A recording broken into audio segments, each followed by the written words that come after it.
ನಮಸ್ಕಾರ ವೀಕ್ಷಕರೇ, Karnataka power TV ನ್ಯೂಸ್ಗೆ ತಮ್ಮೆಲ್ಲರಿಗೂ ಸ್ವಾಗತ. ವಾರ್ತೆಗಳ ವಿವರ. ಇಂದು ಸಂಡೂರಿನ ಪ್ರವಾಸಿ ಮಂದಿರದಲ್ಲಿ ನಡೆದ ಪತ್ರಿಕಾಗೋಷ್ಠಿಯಲ್ಲಿ ಸಾಮಾನ್ಯ ಕಾಂಗ್ರೆಸ್ ಕಾರ್ಯಕರ್ತರು ಕೂಗು ಕೇಳಿಬಂದಿದೆ.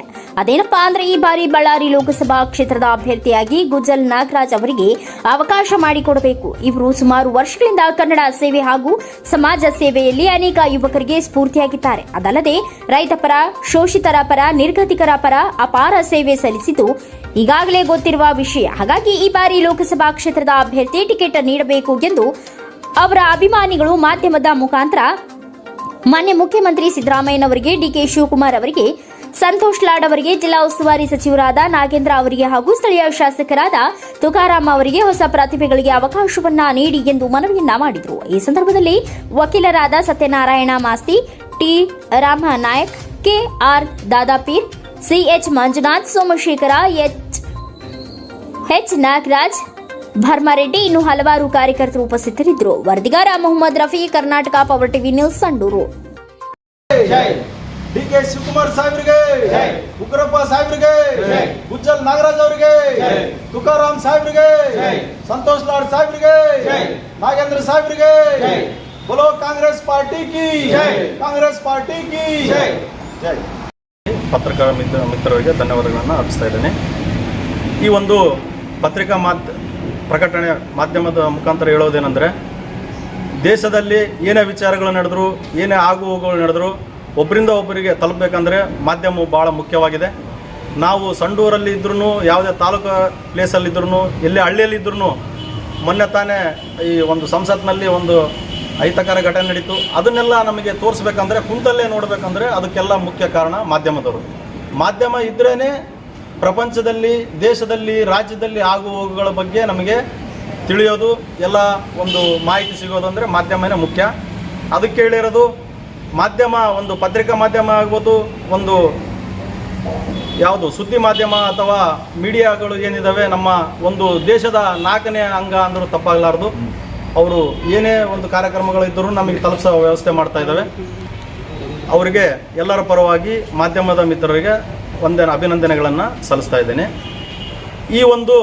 ಈ ದಿನ ಒಂದು ಪತ್ರಿಕಾಗೋಷ್ಠಿ ಕರೆದಿರೋ ಉದ್ದೇಶ ಏನಂದರೆ, ಈ ಒಂದು ಮುಂಬರುವ 2024ರಲ್ಲಿ ನಡೀತಕ್ಕಂಥ ಲೋಕಸಭಾ ಚುನಾವಣೆಯಲ್ಲಿ ಬಳ್ಳಾರಿ ಕ್ಷೇತ್ರದಿಂದ, ಬಳ್ಳಾರಿ ಏನು ST ರಿಸರ್ವೇಷನ್ ಕಾನ್ಸ್ಟಿಟ್ಯೂನ್ಸಿ ಇದೆ, ಇದನ್ನು ರಿಸರ್ವೇಷನ್ ಮಾಡಿಸಿದಾಗಿಂದನೂ STಗಳು ಈಗ ST ಜನಾಂಗಕ್ಕೆ ಸೇರಿದಂಥ ಒಂದು ಅಭ್ಯರ್ಥಿಗಳೇ ಇಲ್ಲಿ ಭಾಗವಹಿಸಬೇಕು, ಕಂಟೆಸ್ಟ್ ಮಾಡಬೇಕಂತೇಳಿ ಒಂದು ಆಗಿದೆ ಅಲ್ವಾ.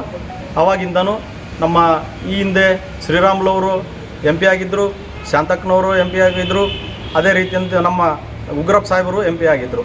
ಇವರೆಲ್ಲರೂ ಆಗಿದ್ದಾರೆ. ಈಗ ನಮ್ಮ ಬೇಡಿಕೆ ಏನಂದರೆ, ಅವರು ಉಗ್ರಪ್ಪ ಸಾಹೇಬರು ನಮ್ಮವರೇ, ಅವರು ಬೇರೆಯವರಲ್ಲ, ಅವ್ರ ವಕೀಲರ ವೃತ್ತಿ ಮಾಡ್ತಕ್ಕಂಥವ್ರೆ, ಅವರು ನಮ್ಮ ಕಾಂಗ್ರೆಸ್ ಲೀಡರ್ಗಳೇ, ಅವ್ರ ಬಗ್ಗೆ ನಮಗೇನು ಇದಿಲ್ಲ. ಆದರೆ ಈಗ ಸ್ಥಳೀಯರಾಗಿರ್ತಕ್ಕಂಥ ಗುಜ್ಜಲ್ ನಾಗರಾಜ್ ಅವರ ಯುವ ಮುಖಂಡರಿದ್ದಾರೆ. ಕಾಂಗ್ರೆಸ್ನಲ್ಲಿ ಅನೇಕ ವರ್ಷಗಳಿಂದ ಸೇವೆ ಸಲ್ಲಿಸ್ತಾ ಇದ್ದಾರೆ. ಅವರು ಕಂಪ್ಲಿ ಕ್ಷೇತ್ರದಿಂದ ಒಂದು ಬಾರಿ ವಿಧಾನಸಭೆಗೆ ಸ್ಪರ್ಧಿಸಿ ಪರಾಜಿತರಾಗಿರ್ತಾರೆ. ಮತ್ತು ಕಳೆದ ಬಾರಿ ಅವರು MP ಎಲೆಕ್ಷನ್ನಿಗೆ ಕಂಟೆಸ್ಟ್ ಮಾಡಿದಾಗ ಹೈಕಮಾಂಡಿನಿಂದ ಅವರಿಗೆ ಒಂದು ಅವಕಾಶ ಮುಂದೆ ನಿಮಗೂ ಇರುತ್ತೆ ಅಂತೇಳಿ ಅವರಿಗೆ ಒಂದು ಭರವಸೆ ಮೇರೆಗೆ ಅವರು ಉಗ್ರಪ್ಪ ಸಾಹೇಬರ ಪರವಾಗಿ ಎಲ್ಲ ಒಂದು ಮುಖಂಡರ ಜೊತೆ ಸೇರಿಕೊಂಡು ಅವರು ಸಹ ತಮ್ಮ ಶಕ್ತಿ ಮೀರಿ ಕೆಲಸವನ್ನು ಮಾಡಿರ್ತಾರೆ. ಈಗ ನಮ್ಮ ಬೇಡಿಕೆ ಏನಂದರೆ, ಗುಜ್ಜಲ್ ನಾಗರಾಜ್ ಅಭಿಮಾನಿಗಳು ಮತ್ತು ಕಾಂಗ್ರೆಸ್ ಕಾರ್ಯಕರ್ತರಾದಂಥ ನಾವು ಕೇಳೋದೇನೆಂದರೆ, ಗುಜ್ಜಲ್ ನಾಗರಾಜ್ ಅವರು ಸ್ಥಳೀಯರಾಗಿದ್ದಾರೆ, ಇಲ್ಲೇ ನಮ್ಮ ವಿಜಯನಗರ ಜಿಲ್ಲೆಯ ಅವರು ನೆಲೆಸ್ತಿರ್ತಾರೆ. ಮತ್ತು ಅವರು ವಕೀಲರ ವೃತ್ತಿಯನ್ನು ಆರಂಭಿಸಿದ್ದಾರೆ. ಅವರು ವಕೀಲರ ವೃತ್ತಿಯಲ್ಲಿ ತೊಡಗಿಸಿಕೊಂಡಿದ್ದಾರೆ. ಅನೇಕ ಸಾಮಾಜಿಕ ಒಂದು ಹೋರಾಟಗಳಲ್ಲಿ ತಮ್ಮನ್ನು ತಾವು ತೊಡಗಿಸ್ಕೊಂಡಿದ್ದಾರೆ.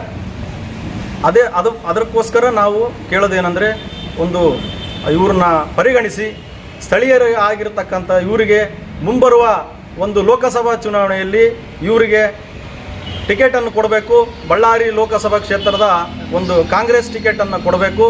ಇವ್ರನ್ನ ಜಯಶಾಲಿ ಆಗಿ ಮಾಡ್ತಕ್ಕಂಥದ್ದು ನಮ್ಮೆಲ್ಲ ಕಾರ್ಯಕರ್ತರ ಒಂದು ಕಾಂಗ್ರೆಸ್ ಒಂದು ಲೀಡರ್ಗಳ ಮತ್ತು ಕಾರ್ಯಕರ್ತರ ಒಂದು ಜವಾಬ್ದಾರಿ ಆಗಿರ್ತದೆ. ನಾವು ಅವ್ರನ್ನ ಈ ಮಾಧ್ಯಮದ ಮುಖಾಂತರ ನಾನು ತಿಳಿಪಡಿಸೋದೇನೆಂದರೆ, ಅವರು ಬಹುಶಾಲಿಯಾಗಿ ಜಯಶಾಲಿಯಾಗಿ ಬರ್ತಾರೆ, ಬಹುಮತಗಳಿಂದ ಜಯಶಾಲಿಯಾಗಿ ಬರ್ತಾರೆ ಅನ್ನೋದರಲ್ಲಿ ಎರಡನೇ ಮಾತಿಲ್ಲ. ಯಾಕಂದರೆ ಈಗ ಒಂದು ನಮ್ಮ ರಾಜ್ಯದಲ್ಲಿ ದೇಶದಲ್ಲಿ ಕಾಂಗ್ರೆಸ್ ಅಲೆ ಜೋರಾಗಿದೆ. ಅದಕ್ಕೆ ಉದಾಹರಣೆ ಎಂಬಂತೆ ನಮ್ಮ ದಕ್ಷಿಣ ಭಾರತದಲ್ಲಿ, ಮುಖ್ಯವಾಗಿ ದಕ್ಷಿಣ ಭಾರತದಲ್ಲಿ ಕಾಂಗ್ರೆಸ್ ಭಾಳ ಜೋರಾಗಿ ಒಂದು ತನ್ನ ವಿಜಯಶಾಲಿಯನ್ನು ಹೊಂಟಿದೆ. ಅದಕ್ಕೆ ಉದಾಹರಣೆ ಅಂದರೆ ಮೊನ್ನೆ ತಾನೇ ನಡೆದಂಥ ತೆಲಂಗಾಣ ಒಂದು ವಿಧಾನಸಭಾ ಕ್ಷೇತ್ರದಲ್ಲಿ ಕಾಂಗ್ರೆಸ್ ಬಹುಮತದಿಂದ ಗೆದ್ದು ಅಲ್ಲಿ ಗಾದಿಯನ್ನು ಹಿಡಿದಿದೆ. ಕಾಂಗ್ರೆಸ್ನವರು ಮುಖ್ಯಮಂತ್ರಿಗಳಾಗಿದ್ದಾರೆ. ಸೊ ಅದಕ್ಕೆ ಕಾರಣ ಇದೆಲ್ಲದನ್ನು ಪರಿಗಣಿಸಿ ತಾವು ಈ ಒಂದು ಯುವ ಆಸಕ್ತಿ ಇರತಕ್ಕಂಥವ್ರು ಇವರಿಗೆ ಅವಕಾಶ ಮಾಡಿಕೊಡ್ಬೇಕು. ನೋಡಿ, ಒಂದು ಉದಾಹರಣೆ ಹೇಳ್ಬೇಕಂದ್ರೆ BJPಯಲ್ಲಿ ನೋಡಿ, ಮೊನ್ನೆ ಒಂದು ಮಧ್ಯಪ್ರದೇಶ ಅಥವಾ ಯಾವುದು ರಾಜಸ್ಥಾನದಲ್ಲಿ ಮೊನ್ನೆ BJPಯವರು ಜಯಶಾಲಿ ಆದರು. ಎಲ್ಲರೂ ಏನು ಅಂದ್ಕೊಂಡಿದ್ರು, ಮಧ್ಯಪ್ರದೇಶದಲ್ಲಿ ಶಿವರಾಜ್ ಸಿಂಗ್ ಚೌಹಾಣ್ ಅವರು ಮುಖ್ಯಮಂತ್ರಿ ಆಗ್ತಾರೆ, ರಾಜಸ್ಥಾನದಲ್ಲಿ ವಸುಂಧರಾ ರಾಜೆ ಅಥವಾ ಇನ್ನೊಮ್ಮೆ ಮತ್ತೆ ಆಕಾಂಕ್ಷಿಗಳಿದ್ದರು. ಇದು ಎಲ್ಲದನ್ನು ಬಿಟ್ಟು BJPಯವರು ಏನು ತಂತ್ರ ಮಾಡಿದರು, ಹೊಸ ಮುಖಗಳನ್ನು ಪರಿಚಯ ಮಾಡಿಕೊಟ್ರು. ಅದೇ ರೀತಿ ನಾನು ಕಾಂಗ್ರೆಸ್ ಹೈಕಮಾಂಡ್ಗೆ ಮತ್ತು ಇಲ್ಲಿ ರಾಜ್ಯ ನಾಯಕರಿಗೆ, ದಿಲ್ಲಿ ನಾಯಕರಿಗೆ ವಿನಂತಿ ಮಾಡಿಕೊಳ್ಳೋದೇನೆಂದರೆ, ತಾವು ಕೂಡ ಹೊಸ ಮುಖಗಳನ್ನು ಪರಿಚಯ ಮಾಡಿಕೊಡೋದ್ರ ಮೂಲಕ ಕಾಂಗ್ರೆಸ್ನಲ್ಲಿ ಏನು ಹೇಳ್ತಾರಲ್ಲ, ಹಳೆ ಬೇರು ಹೊಸ ಚಿಗುರು ಅನ್ನೋಂಥ ಸಂಸ್ಕೃತಿಯನ್ನು ಜೊತೆಯಲ್ಲೇ ಕೊಂಡೊಯ್ಯಬೇಕು. ನೀವೆಲ್ಲ ಸೀನಿಯರ್ ಲೀಡರ್ಗಳಿದ್ದೀರಿ, ಉಗ್ರಪ್ಪ ಸಾಹೇಬರಾಗಲಿ, ಸಿದ್ದರಾಮಯ್ಯ ಸಾಹೇಬರಾಗಲಿ ಭಾರಿ ಸೀನಿಯರ್ ಲೀಡರ್ಗಳಿದ್ದೀರಿ. ಅವ್ರ ಜೊತೆ ಯುವಕರು ಏನು ಬರ್ತಾರೆ ರಾಜಕೀಯಕ್ಕೆ, ಅವ್ರಿಗೂ ಅವಕಾಶ ಮಾಡಿಕೊಡೋದ್ರ ಮೂಲಕ ಈಗ ಗುಜ್ಜಲ್ ನಾಗರಾಜ್ ಅವ್ರಿಗೆ ಕೊಟ್ಟರೆ ಇನ್ನು ಮುಂದೆ ಅವ್ರು ನೋಡಿ ಕಾಂಗ್ರೆಸ್ಸಲ್ಲಿ ಅವಕಾಶ ಇದೆ, ಬೇರೆಯವರು ಬರ್ಬೋದಂತ ಒಂದು ಅವಕಾಶದಿಂದ ಎಲ್ಲರೂ ತಮ್ಮನ್ನು ತಾವು ರಾಜಕೀಯದಲ್ಲಿ ತೊಡಗಿಸ್ಕೊಂಡು ನಮ್ಮ ಕಾಂಗ್ರೆಸ್ ಪಕ್ಷವನ್ನು ಒಂದು ರಾಜ್ಯದಲ್ಲದೆ ದೇಶದಲ್ಲಿ ಕೂಡ ಮುಂದೆ ಅಧಿಕಾರಕ್ಕೆ ಚುಕ್ಕಾಣಿ ಹಿಡಿಯುವ ಒಂದು ಅವಕಾಶ ಇದೆ. ಅದಕ್ಕೋಸ್ಕರ ನಾನು ಎಲ್ಲರಿಗೂ ಈ ಮಾಧ್ಯಮದ ಮೂಲಕ ವಿನಂತಿ ಮಾಡಿಕೊಳ್ಳೋದೇನೆಂದರೆ, ಗುಜ್ಜಲ್ ನಾಗರಾಜ್ ಅವರಿಗೆ ತಾವು ದಯಮಾಡಿ ಒಂದು ಅವಕಾಶವನ್ನು ಮಾಡಿಕೊಡ್ಬೇಕು. ಇವರೆಲ್ಲರಿಗೂ ಯುವ ಮುಖಂಡರಾಗಿರ್ತಕ್ಕಂಥ ನಾವೆಲ್ಲರೂ ಜೊತೆಗೂಡಿ ಅವರಿಗೆ ನಾವು ಕೆಲಸ ಮಾಡಿ ಅವ್ರನ್ನ ಜಯಶಾಲಿಯಾಗಿ ಮಾಡ್ಕೊಂಬರೋದ್ರಲ್ಲಿ ಎರಡನೇ ಮಾತಿಲ್ಲ. ಒಳ್ಳೆ ವಾತಾವರಣ ಇದೆ, ಒಳ್ಳೆ ಗಾಳಿ ಹೊಂಟಿದೆ. ಕಾಂಗ್ರೆಸ್ ಬಗ್ಗೆ, ರಾಹುಲ್ ಗಾಂಧಿ ಅವ್ರ ಬಗ್ಗೆ ಒಳ್ಳೆಯ ಒಂದು ಅಭಿಪ್ರಾಯ ಜನರಲ್ಲಿ ಮೂಡ್ತಾ ಇದೆ. ಅದರಲ್ಲಿ ಹೇಳ್ಬೇಕಂದ್ರೆ ಎಸ್ಪೆಷಲಿ ನಮ್ಮ ದಕ್ಷಿಣ ಭಾರತದಲ್ಲಿ ಏನಿದೆ ಅಲ್ವಾ, ರಾಹುಲ್ ಗಾಂಧಿ ಕಾಂಗ್ರೆಸ್ ಅವ್ರ ಬಗ್ಗೆ ಒಳ್ಳೆಯ ಒಂದು ವಾತಾವರಣ ಸೃಷ್ಟಿಯಾಗಿದೆ. ಅದಕ್ಕೋಸ್ಕರ ನಾನು ತಮ್ಮ ಮುಖಾಂತರ ಮತ್ತೊಮ್ಮೆ ವಿನಂತಿ ಮಾಡಿಕೊಳ್ಳೋದೇನೆಂದರೆ, ನೀವು ಕೂಡ ಅನೇಕ ಪ್ರಯೋಗಗಳನ್ನು ಮಾಡಿ ಹೊಸ ಮುಖಗಳನ್ನು ಪರಿಚಯಿಸಿ ಹೊಸಬರಿಗೆ ಅವಕಾಶ ಮಾಡಿಕೊಟ್ಟು ಜಯಶಾಲಿಯಾಗಿ ತಮ್ಮ ಮುಂಬರುವ ಲೋಕಸಭೆಯಲ್ಲಿ ಅತ್ಯಂತ ಹೆಚ್ಚಿನ ಸ್ಥಾನಗಳನ್ನು ಕಾಂಗ್ರೆಸ್ ಪಕ್ಷವು ಜಯಗಳಿಸಿ ಮುಂದಿನ ಪ್ರಧಾನಿ ರಾಹುಲ್ ಗಾಂಧಿ ಅವರು ಆಗಬೇಕು.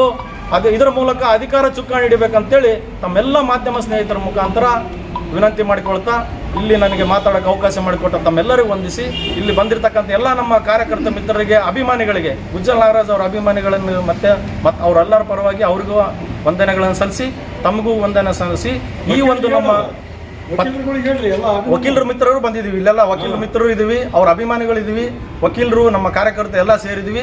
ಈ ಒಂದು ಮಾಧ್ಯಮ ಮುಖಾಂತರ ರಾಜ್ಯಾಧ್ಯಕ್ಷರಾದಂಥ DK ಶಿವಕುಮಾರ್ ಸಾಹೇಬರಿಗೆ, ನಮ್ಮ ಮುಖ್ಯಮಂತ್ರಿಗಳಾದಂಥ ಸಿದ್ದರಾಮಯ್ಯ ಸಾಹೇಬರಿಗೆ, ಮತ್ತು ನಮ್ಮ ಜಿಲ್ಲಾ ಉಸ್ತುವಾರಿ ಮಂತ್ರಿ ಆಗಿರ್ತಕ್ಕಂಥ ನಾಗೇಂದ್ರ ಸಾಹೇಬರಿಗೆ, ಸ್ಥಳೀಯರು ನಮ್ಮರೇ ಆಗಿರ್ತಕ್ಕಂಥ